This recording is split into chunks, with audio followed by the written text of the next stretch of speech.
آقا سید علی شہرودی یہ فرماتے ہیں، یہ خاندان ایک شہرودی جو ہے جس میں علماء اور مراجع کی بڑی تعداد جو ہے وہ گزری ہے، اسی خاندان کے تھے آیت اللہ آقا سید علی شہرودی۔ یہ فرماتے ہیں کہ اس زمانے میں نجف میں مدرسہ بزرگ آخوند خراسانی، آخوند خراسانی ہمارے بہت ہی بڑے علماء کے اندر گزرے ہیں، آج بھی ان کی کتنی کتابیں حوزہ علمیہ کے اندر پڑھائی جاتی ہیں، اجتہاد تک کوئی پہنچ نہیں سکتا جب تک کہ ان کی کتابوں کا مطالعہ نہ کر لے۔ تو ان کا ایک مدرسہ تھا وہاں پر، آخوند خراسانی کا جو مدرسہ تھا، وہاں کے ایک خادم کا انتقال ہو گیا۔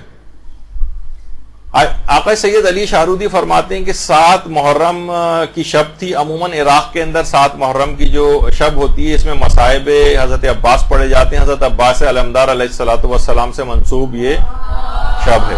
صلی اللہ علیہ محمد۔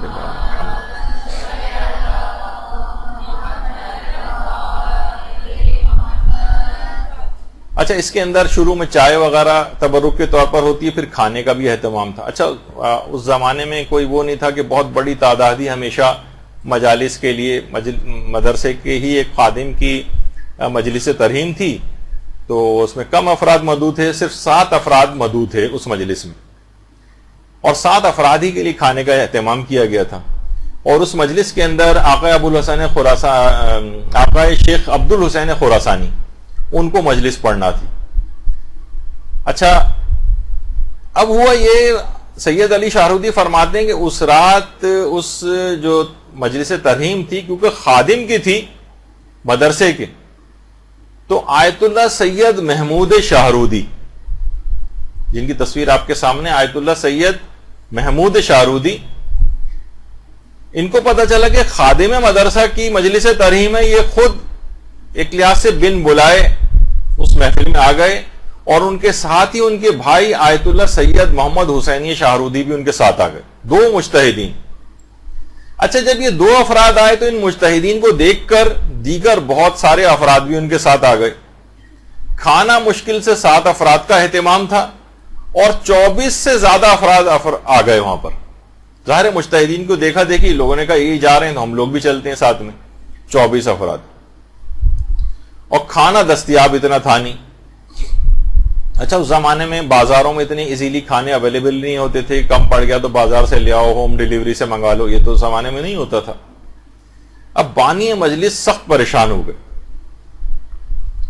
بانی مجلس بڑے پریشان ہوئے۔ سید علی شہرودی کہہ رہے ہیں کہ ظاہر ہے کہ اتنے بڑے علماء اور مجتہدین آئے ہیں، کھانا کم پڑ جائے کتنی بے عزتی اور شرمندگی کی بات ہے۔ گھر سے باہر نکل کر پریشانی کے عالم میں آئے سڑک پر، اور سر سے عمامہ اتار دیا، اور روضہ ابو الفضل العباس علیہ السلام کا رخ کیا۔ اللہم صلی علی محمد وعلی محمد۔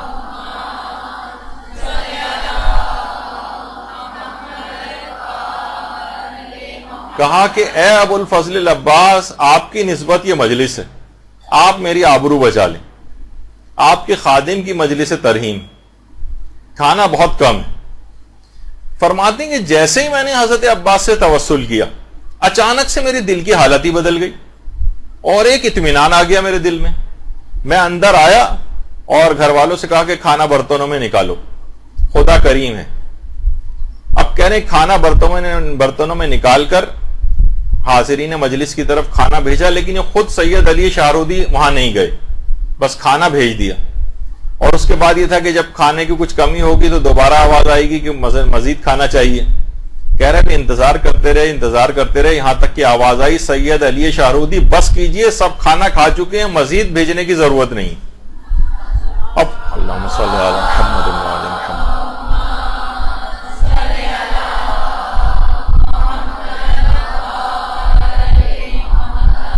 سید علی شہرودی فرماتے کہ میں حیران ہو کر، میرے سب گھر والے بھی حیران، میں بھاگا اندر گیا، دیکھا دسترخوان پہ جو برتن ہیں وہ کھانوں سے بھرے پڑے ہیں، اور وہ پتیلی جس میں 7 آدمیوں کا کھانا تھا اس کے اندر بھی آدھا کھانا ابھی بھی بچا ہوا ہے۔ اور اتنا کہہ رہے ہیں اتنا کھانا بچ گیا کہ بعد میں لوگ اپنے ساتھ باندھ کے بھی لے کے گئے وہ 24 افراد، اور کتنے افراد تھے جو بطور شفا تبرک کے طور پر اس کھانے کو ساتھ لے کے گئے۔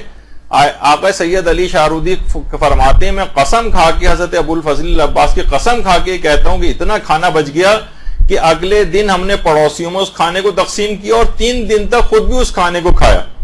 اور فرماتے اس واقعے کی اس کے بعد اس قدر شہرت ہوئی کہ ہر سال اس کے بعد بن بلائے اتنے ہمارے گھر پہ عزادار جو ہے وہ آنے لگے اس مجلس میں شرکت کے لیے کہ اس کے بعد ہم 400 کلو گرام چاول اور گائے کا گوشت ہم پکوا کر اور مجلس اعظم میں تبرک کے طور پر تقسیم کرنے لگے اور کہنے لگے یہ نجف میں ہوتا تھا. اور اس کے بعد یہی سلسلہ اب ہم نے شاہرود کے اندر بھی یہ سلسلہ شروع ہو گیا ہے. یعنی اگر نیت خالص ہو تو اس مجلس اعضاء کے تبرک کے سلسلے میں اہل بیت کی طرف سے خود بھی الگ سے مدد آتی. اگر اس کے اندر کوئی مشروعیت نہ ہوتی، خلاف شرع ہوتا یا عمل پسندیدہ نہ ہوتا تو کبھی اس قسم کے واقعات یعنی اس قدر واقعات اس سلسلے میں اس قدر مشاہدات ہیں، اس قدر مکاشفات ہیں، کچھ آگے چل کے میں پیش بھی کرنے والا ہوں کہ واقعاً حیرانگی ہوتی ہے کہ کس قدر بابرکت شاعر حسینی. باقاعدہ اس جو واقعہ ابھی آپ نے سنا سید علی شاہرودی کا، یہ چہرہ درخشاں قمر بنی ہاشم ابو الفضل العباس علی ربانی خلخالی کی جو کتاب ہے، اور شاید سننے میں آ رہا ہے کہ شاید اس کا اردو ترجمہ بھی ہو گیا، اس تک کے اندر یہ واقعہ موجود ہے.